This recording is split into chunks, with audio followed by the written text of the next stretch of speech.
Main समस्याओं की बात करें, इसको हम थोड़ा बहुत डिस्कस किया है, थोड़ा और इसको डिस्कस करेंगे। जो शहरी इलाके हैं ना, उनमें वायु प्रदूषण बहुत है। आपको जानकर के दुख होगा कि दुनिया के 100 सबसे ज्यादा प्रदूषित शहरों में कई बार, खासतौर से जब विंटर सीजन आता है भारत में, तो उसमें लगभग सारे शहर हमारे ही होते हैं। ठीक है, लगभग आप समझ के मान के चलिए कि 80 से 90% सिटीज तो इंडियन सिटीज आ जाती हैं, जो सबसे ज्यादा प्रदूषित शहर हैं। और उसमें भी आपको ये सब जानकर भी थोड़ा दुख हो सकता है कि जो भी हमारे देश, जो टॉप 100 पॉपुलेटेड सिटीज हैं, मतलब भारत के ऐसे 100 शहर जिसमें काफी ज्यादा जनसंख्या रहती है, या जो सबसे जनसंख्या के दृष्टिकोण से 100 सबसे बड़े शहर हैं, वो सारे के सारे शहर, एक भी शहर उनमें से ऐसा नहीं है जो यूनाइटेड नेशंस की अलग अलग वो रहती हैं समितियां, उसमें वायु प्रदूषण का जो स्तर है, जिसको बोला था ये ठीक है, उससे ज्यादा रहता है उन सारे के सारे शहरों में। तो इतनी हालत खराब है हमारे यहाँ पर। ठीक है, और शहर में होने में जो वाहन है उनका बहुत ज्यादा योगदान रहता है। अभी मैं उदयपुर में थोड़ा बाहर रहता हूँ, ऑफिस हमारा कलेक्ट्रेट में सरकार की तरफ से मिला हुआ है।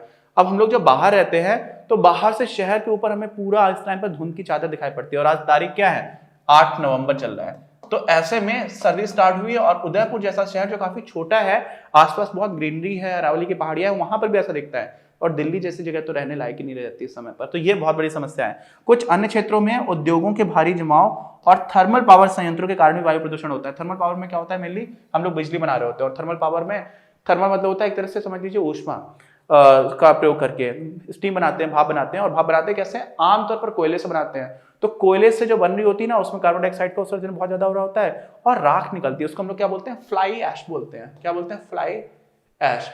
और वो राख काफी परेशान करती है, तो इसको भी अच्छे से यूटिलाइज किया जा सकता है ईंटें बना करके। तो फ्लाई ऐश की अगर हम ईंटें बनाने स्टार्ट करते हैं तो वो भी काफी ठीक हो जाता है। तो ये सारी समस्याएं भी हमारे यहाँ बहुत बड़ी समस्या है। वायु प्रदूषण में मैं आपको कई बार बता चुका हूं कि लगभग 7 साल की औसत उम्र कम हो जाती है अगर कोई जीवन भर दिल्ली एनसीआर में रह रहा है। एनसीआर मतलब नेशनल कैपिटल रीजन। दिल्ली है, गाजियाबाद है, फरीदाबाद है, गुड़गांव है, नोएडा है, ग्रेटर नोएडा है, नजफगढ़ है, ये सारे एरियाज में आकर के इतना ज्यादा प्रदूषित रहता है। फिर क्या हुआ, मोटर वाहनों की संख्या 1951 में 3 लाख से बढ़कर 2016 में 23 करोड़ हो गई है। समझ रहे हैं कितना था, 3 लाख था, यानी कि 3 था, वहां से बढ़कर के 23 करोड़ यानी कि 2300 हो गई। तो कोई चीज 3 थी, वहां से बढ़कर के 23 हो गई, इतनी बड़ी जंप आई है।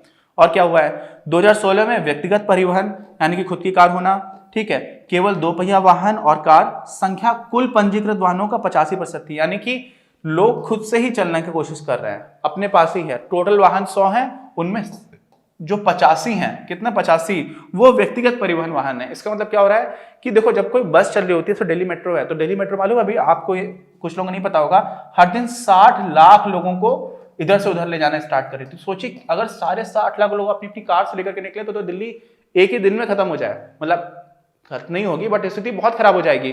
क्यों, क्योंकि जाम ही लगा रहेगा हमेशा, फिर और पोल्यूशन होगा। तो पब्लिक ट्रांसपोर्ट बहुत ही ज्यादा अच्छे से बहुत सारे लोगों को इधर से उधर शिफ्ट कर सकता है। और इससे भी ज्यादा आप समझिए, लगभग 80 लाख लोगों को, जो आपका मुंबई में लोकल्स हैं, वो भी क्या है, पब्लिक ट्रांसपोर्ट है, तो बहुत सारे लोगों को इधर से उधर ले आ सकता है। सारे लोग अगर अपना वाहन प्रयोग करने लग जाएंगे तो समस्या बहुत ज्यादा हो जाएगी। तो इस दृष्टिकोण से ये जो ट्रेंड है वो बहुत अच्छा ट्रेंड नहीं है। और आपको जो जनसंख्या, उस हिसाब से हमारी स्थिति अभी भी उतनी खराब नहीं है कि इतनी बड़ी जनसंख्या के बाद कितने वाहन है। अमेरिका जैसी कंट्रीज ने तो बहुत हालत खराब कर रखी है। सारे बच्चे 16 साल से 18 साल से बड़े बच्चे होते हैं, वो भी कार लेकर के घूम रहे होते हैं। तो हर काम के लिए वहां पर पब्लिक ट्रांसपोर्ट का उतना अच्छा सिस्टम है ही नहीं। तो हमें यहाँ पर भी आवश्यकता है, क्योंकि पूरे दुनिया का एक कलेक्टिव रिसोर्स है पर्यावरण की जब लोग बात करते हैं। तो ये समस्या हो गई है। ठीक है, अब देखिए ये जो चार्ट है ना, ये क्या दिखा रहा है, समझिए, चाइना पूरे दुनिया का 28.4% कार्बन उत्सर्जन कर रहा है, CO2 का। ठीक, तो पूरे दुनिया में चाइना समझ लीजिए कि 1/3 के आसपास, लगभग 1/4 और 1/3 के बीच में इतना प्रदूषण तो अकेले कर रहा है। और भारत कहां पर है, 3% पर। हम इतना कम कर रहे हैं, क्यों कर रहे हैं, क्योंकि हमारे पास इंडस्ट्रियलाइजेशन जो है ना, हमारा बहुत कम है। इंडस्ट्रियलाइजेशन मतलब औद्योगिकरण बहुत कम है। ठीक, 10वें स्थान पर हमें औद्योगिकरण में। हालांकि जीडीपी वगैरह का आप देखोगे तो हमारा देश काफी तेजी से बढ़ रहा है, लेकिन फिर भी अमेरिका और चाइना, इनकी तुलना में हमने बहुत ही ज्यादा पीछे हैं। वो भी तब जब हमारे देश की जनसंख्या दूसरी सबसे बड़ी जनसंख्या और चाइना के लगभग बराबर हो गई। हम 3-4 साल में चाइना को पीछे छोड़ देंगे, 2025-2026 तक, 5-6 साल में तो छोड़ ही देंगे जनसंख्या के टर्म्स में। तो ऐसी स्थिति में समझिए कि उसके बाद भी हम तो बहुत पीछे। तो हमने उस तरह का नुकसान नहीं पहुंचाया पूरी दुनिया में पर्यावरण को लेकर के, लेकिन कॉन्सिक्वेंसेस तो सबको भुगतने पड़ेंगे। और ऐसा भी नहीं है कि हमने नहीं पहुंचाया तो कोई बहुत अच्छी चीज है तो हमें करना चाहिए आगे, ऐसा नहीं है। ये बिल्कुल उद्देश्य नहीं है, लेकिन आप समझिए कि अभी तक जितनी चीजें खराब हुई हैं उसमें पर्यावरण के दृष्टिकोण से हम लोगों ने उतना नुकसान नहीं पहुंचाया हमारे देश ने। ठीक, अच्छा, अब इससे होता क्या है, अनचाहे और अप्रत्याशित परिणाम होते हैं, कॉन्सिक्वेंसेस सारे लोगों के लिए हो जाते हैं। अब अनियोजित शहरीकरण भी भारत में एक बहुत बड़ी समस्या है। प्रदूषण दुर्घटनाओं का जोखिम जुड़ा हुआ रहता है आपस में। क्या हो रहा होता है, जैसे जैसे इंडस्ट्रियलाइजेशन है वो होता जा रहा है, लोग शहरों की तरफ भाग रहे हैं, और शहरों में पहले से प्लान चीजें हो ही नहीं है।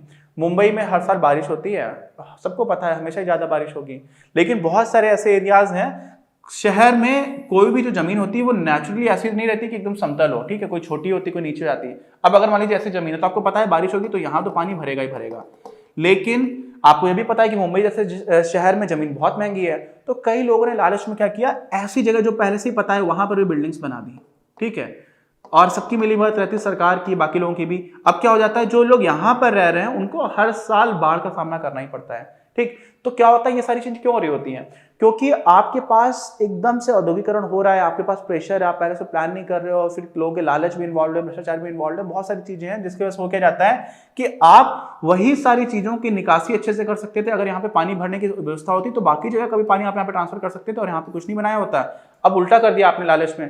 तो इस तरह से क्या हो रहा होता है, जब आप अनियोजित शहरीकरण की बात कर रहे होते हो तो वो हो जाता है, साथ में जोखिम बढ़ जाता है। किस तरह का, बाढ़ होगी भाई तो किसी की डेथ भी तो हो सकती है ना, और बाकी जान माल का नुकसान तो होता ही है, संपत्ति का नुकसान होता ही है, और ऐसे ही ट्रैफिक की भी बहुत बड़ी समस्या हो जाती है, जिससे प्रदूषण बहुत हो जाता है, जाम भी लग रहा होता है, लोग साइकोलॉजिकल लेवल पर परेशान हो जाते हैं। तो इस तरह की चीजें होती है।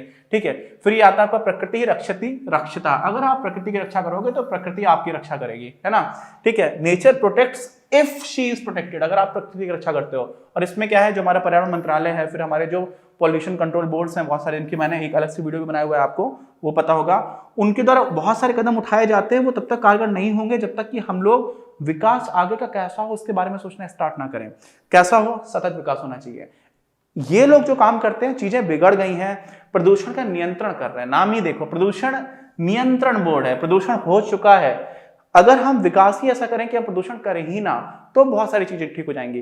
तो इनका जो काम है बहुत इंपॉर्टेंट है, लेकिन उस अप्रोच में यह है कि हाँ प्रदूषण होता रहेगा और हम लोग उसको ठीक करने की कोशिश करेंगे। ठीक, हम जमीन को पहले बर्बाद कर देंगे, फिर हम उसमें नाइट्रोजन के लिए यूरिया डालेंगे। ठीक है, उससे पहले ही अगर हम खेती ही ठीक से करने लगे, हम अपनी इंडस्ट्रीज को ही ठीक करना स्टार्ट कर दें, हम इस तरह की चीजों को इंप्लीमेंट करना स्टार्ट कर दें जहां से प्रदूषण हो ही ना, और साथ में प्रकृति के ऊपर उतना बोझ ना पड़े, सतत विकास की दिशा में अगर हम सोचना स्टार्ट करें, तो हमें इन सारी चीजों को लेकर के काफी ज्यादा समस्याएं नहीं होंगी, बहुत सारी चीजें ठीक होती चली जाएंगी। तो ये सारी चीजें हम लोगों ने पढ़ी। अगले